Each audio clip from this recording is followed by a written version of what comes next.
Welcome to a world of stories that'll help you relax and fall asleep. Don't forget to support us. By the end of the tale, you'll drift into a deep slumber. Close your eyes and let's begin. In today's story, we'll discuss a figure who lived more than 4 centuries ago. Picture the night of November 4th, 1605, a dark, damp cellar of the English Parliament. A man with a torch stands next to massive barrels filled with gunpowder.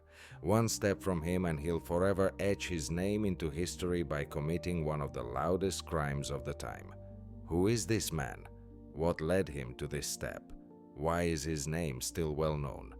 Today we'll explore the story of Guy Fawkes and find answers to these questions. Guy Fawkes was born in the English city of York in the spring of 1570. It was a tumultuous time for the country. England had just experienced the upheavals of the Reformation, breaking ties with the Catholic Church and turning to Protestantism.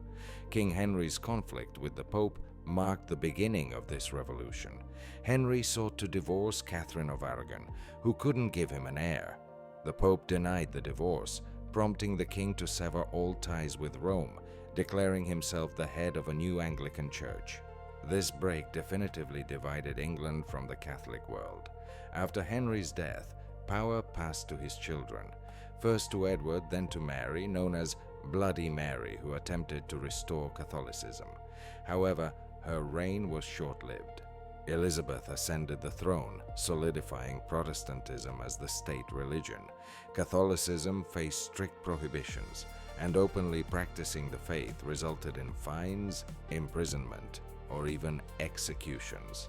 The Fawkes family belonged to those who continued to secretly profess Catholicism. Guy's father, Edward, was a lawyer with good connections, helping him avoid persecution for some time. However, a tense atmosphere prevailed at home, as every service was held in secrecy under the threat of exposure.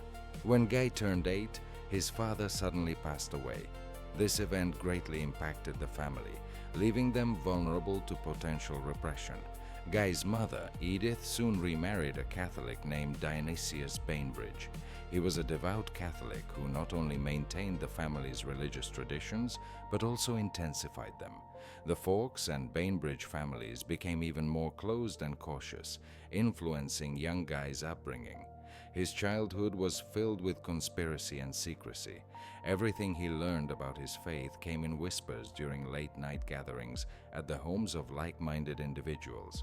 Any careless word could lead to arrest or even death.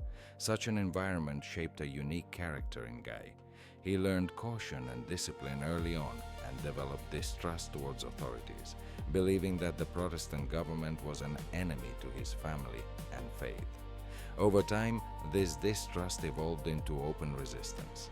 As a young man, Fawkes began to realize that peaceful coexistence with the Protestant government was impossible. Catholics in England were stripped of most civil rights. They weren't allowed to hold high office, serve in the army, or engage in public life without renouncing their beliefs. This cultivated radical views in Guy and a determination to fight against injustice by any means necessary. Around the age of 20, Fawkes understood it was too dangerous to stay in England. He decided to leave the country in search of a place where he could freely practice Catholicism and actively oppose Protestants. He chose Spain, the largest Catholic power of the time, where England was seen as the main political and religious enemy. Upon arriving in Spain, Fawkes immediately joined the Spanish army, fighting under the Duke of Alba in battles for Calais and in Flanders against Dutch rebels. There, he received serious military training and became an experienced fighter, battling in the Netherlands against the Protestants who were fighting for their independence. In these brutal battles, Guy honed his skills with weapons and explosives, learned to mine fortifications, and conduct sabotage operations. His reputation in the army grew. Comrades and commanders noted his bravery and dedication to the Catholic faith.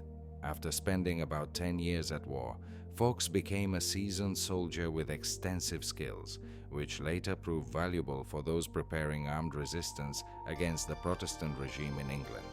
His service in Spain further solidified his Catholic beliefs and propelled him to the idea that only decisive actions could change the fate of English Catholics. Upon returning to England, Fawkes was no longer the young man from York. He had become battle-hardened and a staunch Catholic, ready to fight against the Protestant government. In England, he arrived with a specific goal: to find allies to prepare decisive actions against King James, who continued to persecute Catholics.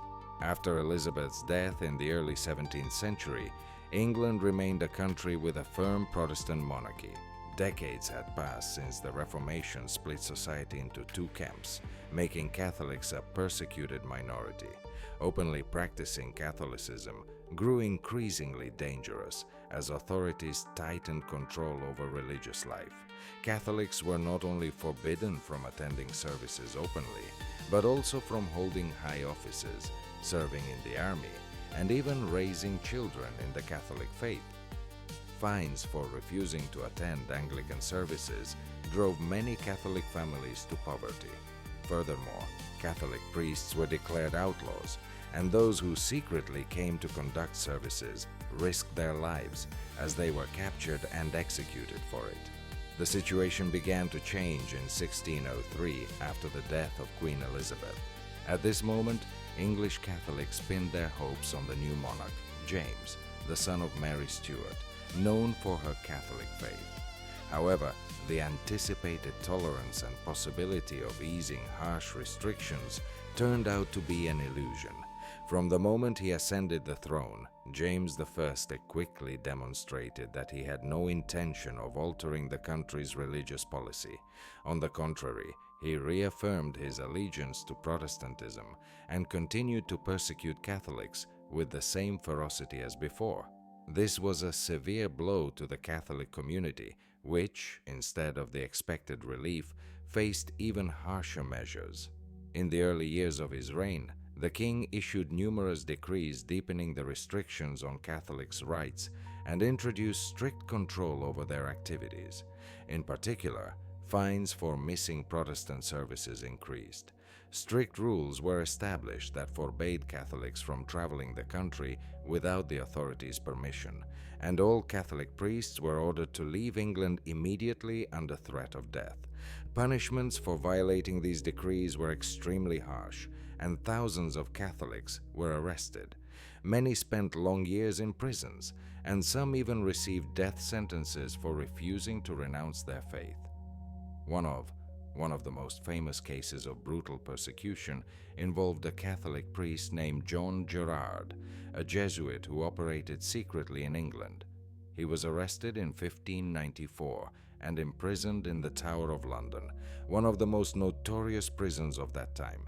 They tortured Gerard, forcing him to reveal the names of other Catholics and the locations of secret masses, but he didn't say anything.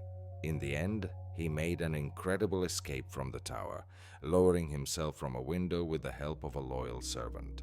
After that, he hid in England for several years before managing to escape to Flanders, where he lived the rest of his life and wrote his famous memoirs, which became important testimony about the lives of Catholics in England. Under such conditions, the Catholic minority felt increasing despair. People forced to live double lives for years, constantly fearing persecution, began contemplating extreme measures. Underground groups and secret societies became more popular among Catholics, and discussions about radical resistance, even overthrowing the government, occurred more frequently. Despite the constant danger, Catholic clergy continued to secretly arrive in England, conducting services and supporting the faithful. However, each visit carried enormous risks for everyone involved. Arrests and public executions of priests became regular and horrific events, provoking growing outrage and a desire to oppose the authorities by any means necessary. By the early 17th century, societal tension peaked. The Protestant majority viewed Catholics as a potential threat, labeling them traitors and spies for foreign powers, primarily Spain, with whom England was in conflict. The government intensified propaganda against Catholicism, fueling the fears of the population, while Catholics felt powerless and persecuted, losing hope for justice and freedom.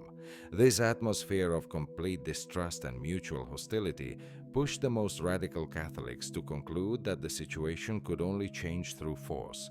The idea of a conspiracy and the physical elimination of the king and his closest advisors became increasingly realistic for those who saw no other way out.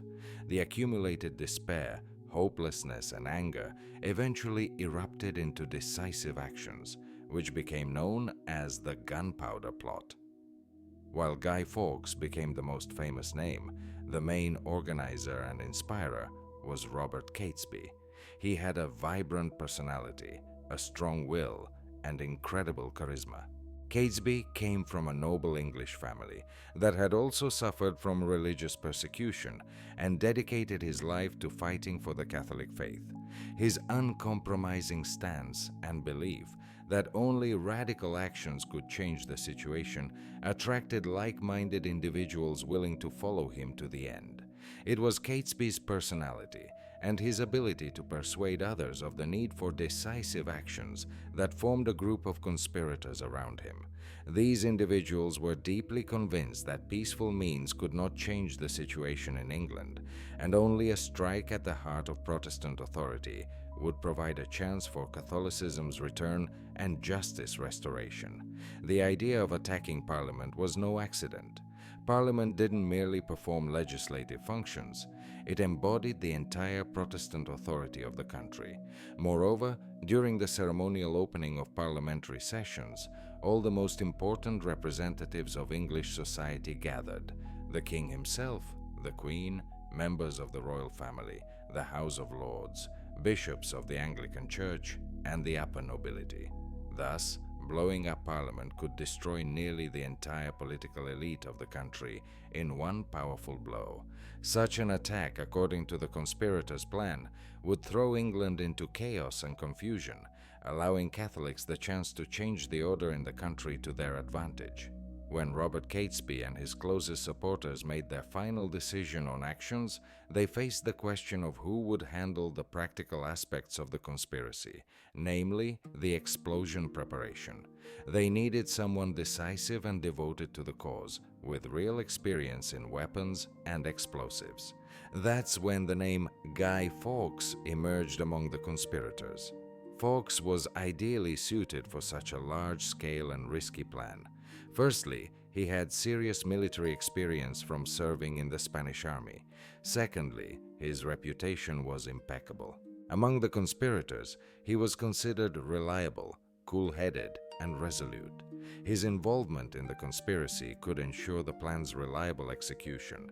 The conspirators entrusted Fawkes not only with laying the gunpowder and organizing the explosion, but also with complete control over the operation's preparation. He was responsible for purchasing and safely storing the gunpowder, finding an appropriate place to plant the explosives, and secretly moving barrels into the Parliament's cellar. This task required technical precision, as even the slightest mistake could lead to failure long before the appointed date. Thus, although Robert Catesby was the main inspirer and organizer of the gunpowder plot, it was Guy Fawkes who became the key figure in the practical preparation of this loud and extremely risky undertaking. His experience, skills, and determination made him an indispensable link in the chain of events that would forever enter the history of the country. Preparing the conspiracy was an extremely difficult and dangerous task. The conspirators had to solve several challenging problems, each of which could cost them their lives with the slightest mistake. First, they needed to find a suitable place from which to attack Parliament. Initially, they tried to rent a house near Westminster to dig a tunnel to the Parliament's cellars, but soon realized that this was ineffective and exceedingly risky. Fortunately, the conspirators managed to rent a cellar that belonged to John Wynyard. It was located directly underneath the House of Lords and used as a cold storage. This space was ideal for storing explosives, as it was directly beneath the meeting place. However, it proved much more difficult to acquire and secretly transport the required amount of gunpowder. In the end, the conspirators purchased 36 barrels of gunpowder, totaling over 2,500 pounds of explosives, capable of destroying the Parliament building and everyone inside it. They had to deliver the gunpowder in small batches, carefully and inconspicuously, to avoid drawing attention from guards and curious neighbors. To avoid suspicion, they covered the barrels with firewood and coal to create the illusion of a regular storage. Any mistake could lead to the premature exposure of the conspiracy. The transportation and hiding of the gunpowder took several weeks. In the final days before the planned explosion, Guy Fawkes took on this critical task. He acted with great caution, working at night and meticulously hiding his actions. The atmosphere surrounding the operation was extremely tense and full of fear. The conspirators constantly risked being exposed. Any suspicious glance or accidental check could lead to arrest and ruin all their plans. Despite the ongoing tension, by the end of October 1606, everything was ready. The gunpowder was in the Parliament's cellar, and the conspirators awaited the opening of Parliament on November 5th to implement their plan. It seemed their mission was destined for success. However, that was when an event occurred, still controversial among historians. Just days before the scheduled explosion on October 26, 2006, influential Lord Baron Montigole received an anonymous letter urging him not to attend the Parliament's opening session. The letter's author warned of a terrible danger threatening him and other members of Parliament. Alarmed, Montigole promptly forwarded the letter to the authorities. This warning became a turning point in the conspiracy's fate. The author remains unknown. Historians have different theories. One popular version suggests that a conspirator, Francis Tresham, wrote the letter to warn his close friend, Montigole, and relative Robert Catesby about the danger. Other researchers argue it could have been a provocation by authorities already suspicious of the plot, or a random act by someone intending to warn a Catholic supporter. Regardless, the alert prompted authorities to conduct a thorough inspection of Parliament's cellars. On November 4, 2006, late at night, guards commanded by Sir Thomas Knivet received orders to carefully search the basements beneath Parliament. Initially, nothing suspicious was found, but soon they noticed a man hiding in one underground room, dressed in a dark cloak and wide-brimmed hat. It turned out to be Guy Fawkes. He was near barrels of gunpowder and had fuses and matches. Everything needed for the explosion was ready for use. When captured, Fawkes didn't deny his intentions. Moreover, when asked about the large amount of gunpowder, he boldly replied that he planned to blow up Scottish beggars, hinting at King James I and his entourage, many of whom were Scottish. In the first moments after his arrest, Fawkes remained calm and showed no fear or remorse. He was immediately taken to the Tower, a notorious London prison, where brutal interrogations awaited him. The king personally ordered the use of all available torture methods to force Fawkes to reveal the names of his accomplices. Initially, Fawkes displayed remarkable courage and refused to testify, but authorities were prepared to take extreme measures. By King James's personal order, they applied one of the most brutal tortures of the time, the rack, which stretched the victim until joints dislocated, causing unbearable pain. Guy Fawkes endured this torture multiple times, and after several days of torment, he broke.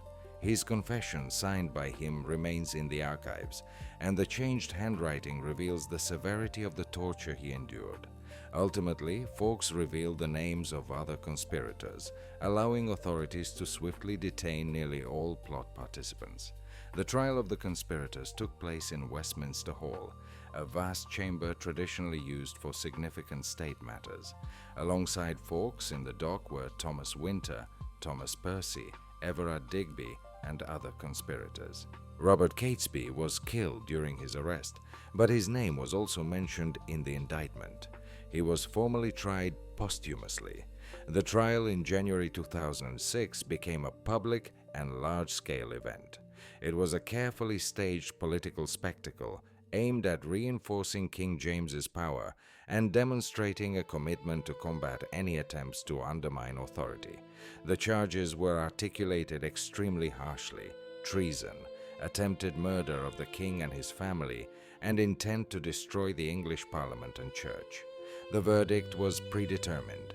Guy Fawkes and his associates were sentenced to the most brutal execution prescribed by English law for state traitors: hanging, disembowelment, and quartering.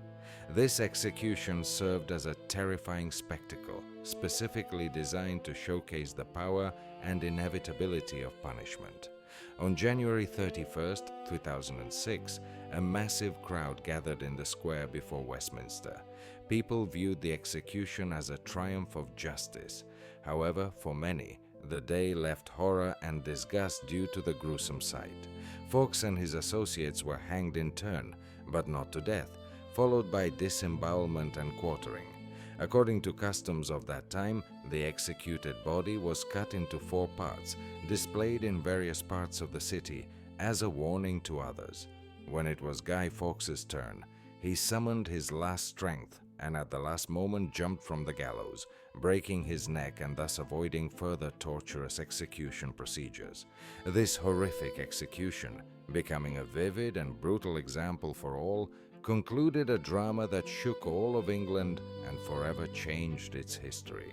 Interestingly, Guy Fawkes became a symbol of the gunpowder plot, and his name remained in memory for centuries. This is tied to the circumstances of his arrest and the dramatic nature of his fate. Fawkes was caught literally at the crime scene, in Parliament's cellar, next to the barrels of gunpowder. His determination, audacity in responding to authorities, and resilience during torture made his name synonymous with conspiracy. He embodied the archetype of a conspirator, and his vivid personality resonated with the people. Soon after the conspiracy's exposure, the English Parliament established a special holiday known as Guy Fawkes Night. Initially, the day was dedicated to gratitude for saving the king and English authority from destruction threats. From the first year after the conspiracy's exposure, on November 5th, large bonfires were lit nationwide, burning an effigy of Guy Fawkes to symbolize punishing the traitor. Over time, the essence of the holiday changed. By the 1910s, it lost its strictly religious nature and became a popular carnival event with fireworks and street celebrations. Children began making Guy Fawkes effigies in advance and parading them through the streets, begging for small change from passers-by while reciting a well-known phrase requesting monetary assistance. The holiday transformed into a carnival event, where the tragic events and initial motives gradually faded, giving way to a festive atmosphere and folk customs. Nevertheless, the story of Guy Fawkes didn't remain only in textbooks and public celebrations. In the 20th century, his image regained popularity with new meanings. Thanks to a comic by one author and a film released in 2005, Guy Fawkes' mask became a symbol of resistance against tyranny and authoritarianism. The artist created a recognizable mask design with a smile and thin mustache, which subsequently became an international protest symbol. In this work, a mysterious character in Fawkes' mask challenges a cruel dictatorial regime, defending individual freedom and the people's right to resist authority. The mask from the film became immensely popular and soon transcended the film industry. It became a primary symbol for activist movements advocating for freedom of speech, government transparency, and human rights protection. In numerous countries, protesters and demonstrators don this mask to express solidarity in the fight against repression, corruption, and injustice. Thus, many years after his death, Guy Fawkes unexpectedly transformed from a villain and traitor into an ambiguous hero of popular culture, symbolizing the fight for freedom and justice. His image still inspires millions worldwide, reminding us of humanity's eternal quest for liberty and fairness.